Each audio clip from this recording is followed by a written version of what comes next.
আসসালামু আলাইকুম। স্বাগত জানাচ্ছি সোমেশ্বরী নদীর একদম মাঝামাঝি অবস্থান থেকে। সোমেশ্বরী নদী বাংলাদেশ ভারতের একটি আন্তঃসীমান্ত নদী। এটি ভারতের মেঘালয়ের পশ্চিম গারো পাহাড় জেলা এবং বাংলাদেশের নেত্রকোনা জেলার দুর্গাপুর উপজেলা দিয়ে প্রবাহিত একটি নদী।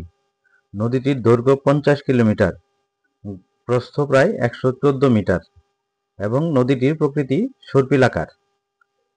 ভারতের মেঘালয় রাজ্যের গারো পাহাড়ের বিষ্ণুরি ছড়া, ভাঙ্গাছড়া প্রভৃতি ঝর্ণাধারা ও পশ্চিম দিক থেকে রম্পা নদীর স্রোতধারা একত্রিত হয়ে সোমেশ্বরী নদীর সৃষ্টি। অবশ্য একসময় সমগ্র নদীটি সিমসাং নামে পরিচিত ছিল।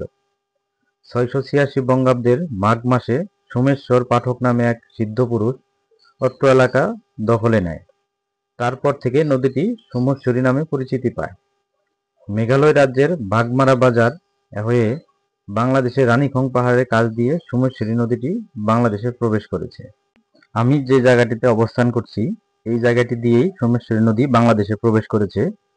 এই নদীর এক পাশে ইন্ডিয়ার পাহাড়, যেটি বাংলাদেশের অংশ নয়, ইন্ডিয়ার অংশ, এবং অন্য পাশে রয়েছে রানীখং মিশন এবং বিজয়পুর বিজিবি ক্যাম্প। সোমেশ্বরী নদীর শীতকালের এক রূপ এবং বর্ষাকালে আরেক রূপ, যে রূপ খুবই সৌন্দর্যপূর্ণ। বর্ষাকালে পাহাড়ি ঢলে উত্তাল হয়ে ওঠে সোমেশ্বরী নদী। তো এই নদীটি সারা বছর দেখার জন্য বিভিন্ন জায়গা থেকে পর্যটক আসে। তো পর্যটক আসলে অবশ্যই তাদের ভালো লাগবে। প্রাকৃতিক দৃশ্যের অপরূপ সৌন্দর্য সোমেশ্বরী নদী, আসার আমন্ত্রণ রইল।